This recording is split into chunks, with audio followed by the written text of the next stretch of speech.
All right, guys, back with sub two screw ups. Although, it's less about screw ups, it's more about learning from your mistakes. So I'm here with Tech Cheng, connector extraordinaire.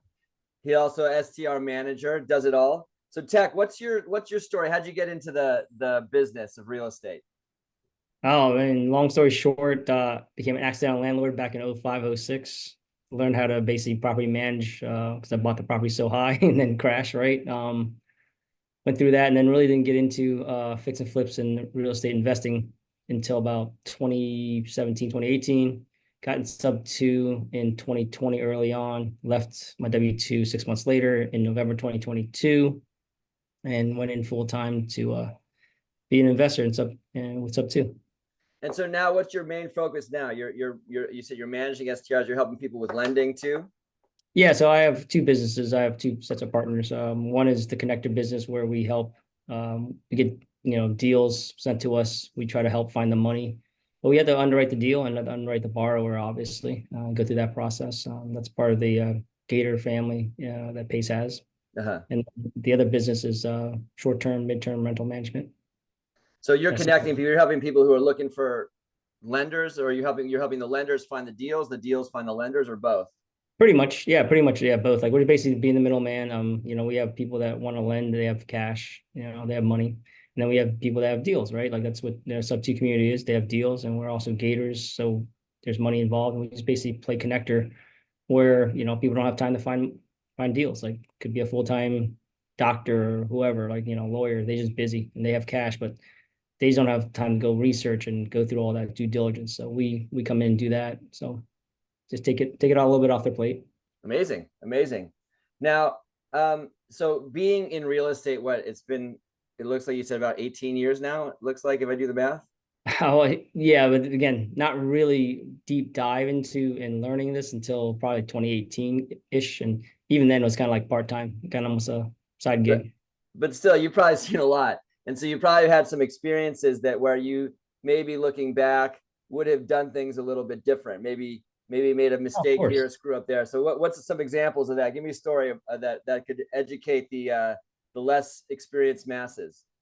Oh man, I mean, there's always mistakes. That's part of the game, unfortunately. It's like you got to learn on your own dime. I think is the best way. So you don't use other people's money, and screw up that way. But yeah, first thing that comes to mind actually was just recent one. We had a property that was a sub two. One of my partners and I own over in San Antonio, and basically what happened was we had Airbnb guests in there for about 2 weeks, and about a week or so in, maybe 6 days in, we get a message, like, hey, how's everything going? Hey, we just found a water leak or something like that. The carpet's wet in one of the bedrooms, blah, blah. I'm like, okay, cool. Can you take pictures? Didn't get pictures. So I get a plumber. It was like late on Tuesday evening, about 3 weeks ago or so.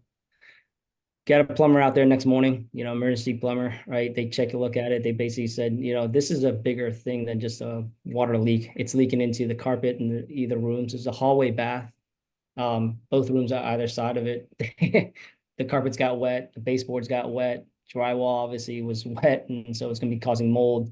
And I had to get those people out of there. They still had about a week left on um, their stay, so we had to redo a lot of things. Funny thing was, the early that morning actually we had a signed lease with a tenant coming in for 2.5 months starting the following Wednesday. So it was all like basically get those people out. So you have 24 hours. Yeah, it was kind of hard because like basically we rushed it within a span of like give or take 5, 6 days. Luckily we had a sub two friend that was a contractor that could help us out over there. But basically, long story short on this, the horror story is that we got him out, right? We lost some money because we refunded some money. That's fine. But then we had the other tenant coming in. So we had to rush to get all that stuff done. It was about $5,000 worth of work. And the horror on that is if you think about financially, that property, I didn't talk about this, but the property was basically floating, maybe making $100, $200 a month. Like we're not taking any profits. We're just gonna put it back in there. We were gonna replace the carpets anyway because that was something down the road. And good news is like we're like, you know what, we're gonna do laminate here. We gotta move the carpet anyway. Let's just go ahead and put laminate in there. So again, the bonus of The house is looking a little better now. Waterproof flooring, which is nice. Drywall, everything is taken care of. No issues with that bathroom anymore. So it'll look better. Got to get over there and take new pictures Hmm. probably after this guy leaves. But he's in there for, you know, 2.5 months right now. He might extend a little bit more, but long story short, in this financially wise, we're basically netting about $500 every month on that deal, like with that guest that's in there, the tenant. So we put on 0% credit card. And we're like, we got 6 months to pay this off. Right. But God like, bless those 0% credit cards. yeah, but I mean, like, you think about it, like $500 a month, we have to get 10 months of rent just to pay that back. So we'll figure it out. But who knows? He might leave earlier. We might be able to get some Airbnb guests in there that make a little bit more money on it. But in the meantime, it's cash flowing, right? Technically, it's cash flowing. And you had a war chest on this, right? You set aside in your underwriting. Yes, yeah. But I And that's mean, it's one of those things where, here's the other thing on that. Like we thought that we're gonna have more cash flow in this deal. Like we thought, like, oh, we're gonna get more. This is just outside of San Antonio. Like, okay, it's a short-term, midterm stay. right, right, right. And part of you can do all the underwriting you want. It's a new market for us. Good deal. Obviously, we bought it with, good margin, and it's a sub two deal. But cash flows as a long term. Everything's good there, but we weren't. By the time we put our money in and all this stuff, it's not making enough money as what we thought it would be. We're thinking like we're gonna make $1,500 a month. We're basically making about $200. So But like I think this is why, yeah, I guess if you underwrite well and you find the right deals, you have enough margin, you're okay. It's still a profitable thing, right? I mean, Mhm. and if you also take into account, okay, so I'm guessing you're in for your long-term hold on this one, right? Yeah, So yeah, you're gonna make your money definitely in the long term, right? right. So Yep, this is a bump in the road, exactly. but it's like a bump in the road that you have to anticipate these bumps, Hmm. right? And so your Yeah, war chest it's not also will perfect. kind of pay you back over a while too, right? I'm guessing like, you know, because when something happens early in the deal, you haven't built up the war chest with the monthly. So this time you're going to pay yourself back, means your actual net cash flow is going to be higher than that $500 a month because you had the cushion, and that cushion is going to go and fill the coffers again. Yep. Yeah, I mean, you got to do all that due diligence, and so we bought it from a sub two student, right? You got everything's done correctly, and it's just a little bit of the hassle and the headache, it's Right, a time thing. And here's the thing, I've never had this happen before. So right, like, luckily, we had a sub two student that when I was out there, we connected with, and again, having the network, right, giving us a good deal and getting us the materials, getting it done. Actually, that was the thing. We would have to cancel that like long-term guest that or tenant that we just signed a lease with, and they just put the money in, deposit the all the cash, and I was like, oh man, what do we do? Like we right. had talked about it like that night, like, okay, well, this is not an easy thing. We got to get these people out.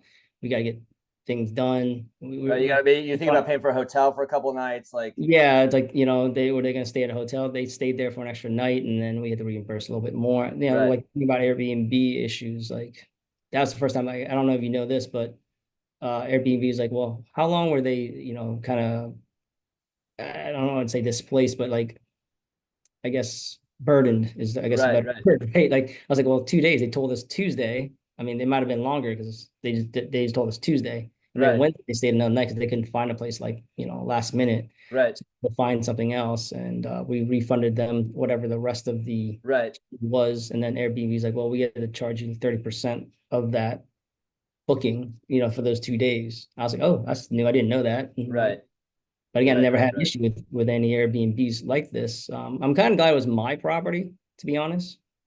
And you So weren't arbitraging it, you mean, or managing it. yeah, this was, yeah, sub two. It wasn't an arbitrage deal. So yeah, but again, What it's is part of the what is business. your so to prevent this? So a lot of, I guess, people who are new are looking at this are gonna say, okay, well, now they're gonna have like panic attacks, like, oh my gosh, I don't know if I can handle this. What is your typical due diligence process when you're buying a deal?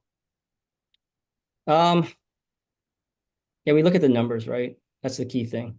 You got to underwrite with the numbers, and that way you don't get and fall in love with the deal. It's just numbers and numbers. They have, they won't lie to you. Right, So numbers look good. It underwrote well. When I underwrote it, again, we thought it was going to make a little bit more money there. But what I've also seen, and again, some of the negatives, because it's the markets, right? Like the markets go up, the markets go down. They're cycling. Airbnbs have come down a little bit more now in the last, I don't know, year or so that we've owned it. And that's not just in San Antonio. It's That's everywhere. yeah, everywhere. Like I've heard horror stories, not horror stories. I've heard like stories of, oh, it's not cash flowing as much, or we're not getting as many bookings. And I've seen it with other Airbnbs that I have as well. And it's slowed down, obviously. Why that is, who knows? Is it, the market? Is it people not traveling? You know, is it the economy, right? Stuff that we can't control. So Right. in terms of underwriting, to answer your question, yeah, I mean, look at the deal, look at the numbers, and cash flow as a long term. And we looked at the area. We thought this was good. There was an area, lots of, because we were trying to make this a midterm, short term. There's a military base nearby. It's in Right. an up area, a lot of shops going up there. So we know there's going to appreciate, but that's a long-term play. We want it for Right. cash flow. So we're like, okay, there's a lot of jobs. It's an industrial Right. place.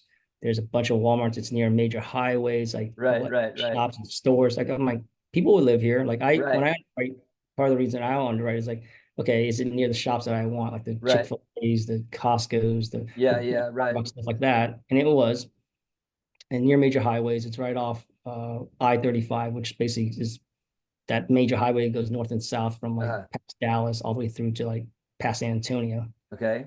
So again, everything checked off. So What about with the property itself? Do you do inspections? Do you? yeah, we got the inspection report. Um, Everything was fine. It was on market, so it was a nice house already. So we saw that. It's a couple small things that need to be touched up, but again, Right. Right. it wasn't like killer. Like the carpets, like they're fine. They were a little dirty. We already obviously washed those, but like, hey, what else can you do? Like the majors were fine. Like the Right. big major stuff, like the water heaters, the Right. roof, Right. Right. house itself, the deck outside needed some work, and that's about it. And then new windows possibly down the road, but the windows are fine, and again, stuff works. So So the teaching point is, it sounds like you did everything right. Right. It wasn't so much a screw up. The the yeah. the moral of the story is you have to have your war chest. Yes, Like you this got is to your have war something chest. back as a backup because, and even then, like I mean, even as a long-term hold, if you were to do a long-term hold, you got to have some money saved up because these homes are older, right? They're gonna have some things that pop up here and there. Even new homes, like things Yeah, the pop up. war chest, and I think that and then this is also where the long term hold model helps you. Yeah, Like if because you're gonna, in 10 years you're not even gonna remember this, right? And you're gonna look back at this house. Okay, so I had to spend an extra 5, 10, 15, 20, or $30,000 over 10 years for roofs and HVACs and leaks and all that stuff, but it's appreciated $100,000, and I've gotten whatever $6,000 a year in cash flow, yeah, and the loan's been paid down, so I have equity and all that stuff. And so the moral of the story is that good. It sounds like good underwriting, know your neighborhood, and then make sure you have room in your cash flow for the war chest. You have to, yeah, yeah. and don't. I think the other thing is that when you do the underwriting, don't be overly optimistic about the Mm-mm. income. Yeah, yeah. We underwrote conservatively, looked at the long-term rents and like, okay, this should, be able to rent because of all these. The other thing with midterms for viewers that are gonna watch this, right? Like short-term or midterm, you gotta have multiple exits even in that. Like I always tell people Right. when it's about midterms, like midterms such a broad class. You have like I said, this the military base, there's companies nearby, Right. there's the airport's like 15 minutes away, all these businesses. Who are your clients? Like, and people are like, okay, I want to do insurance stays. Like, we thought about that too, like insurance stays, but here's the thing with insurance, it's fickle, meaning that, well, when's there going to be like, a neighbor that has an issue with their house? We don't Right. know for certain. Like, we can't predict that. Obviously, if you're in Tornado Alley, you might get a tornado Right. here and there, but even then, and actually someone said this, like they're like, well, what if I buy in like, Florida, like, on the coast where it's gonna be hurricanes? I go, what makes you think that your property is gonna stand after a hurricane comes through? Right. You're the If only it's one knocking other people that's out, it can gonna, knock you out also. yeah, I'm like, well, what building did you build? Like, what materials did you use that Right. Right. that you're gonna be secured? Built an Like, underground bunker is yeah, this, like and then you're what, fine. how's your surviving? Like, to teach me this, And like, also seen, like, even with the midterms, like I work in a hospital, and during COVID, it was all traveling nurses, but Yeah. I haven't seen a traveling nurse in months. Yeah, The that's so hospitals are cutting expensive. back because traveling nurses are expensive. So relying on being close to a hospital is also risky because the hospitals pay a lot of money for these nurses and they're trying to cut costs. And so during COVID, that was a great thing because the government subsidized that for hospitals, but they stopped. And so now you have to find other sources. So Yeah, yeah, so okay. I'm So also you glad gotta to. do, here's what you can do. If you don't want to do all that, you just connect with Tech. All right. Tech will hook you up, right? He'll do the underwriting for you. He'll find you the deal, find you the lenders, and get you set up. And if you have a short-term rental and you're tired of dealing with it, he can take that over for you also. Anything else you do, Tech, right? It sounds like you do it all. I don't do it all. I try to cut back as much as I can. I'm busy. I appreciate the time, Dan. Yeah, I mean, we're looking to, host and basically manage more properties. If anyone's tired of their properties, like, hey, let us know. So Happy check to out look at it. Tech. You see on the screen there how you can get connected to him. And thank you guys for listening. And hopefully we can learn more from other people in the future. Take care, guys. Thanks.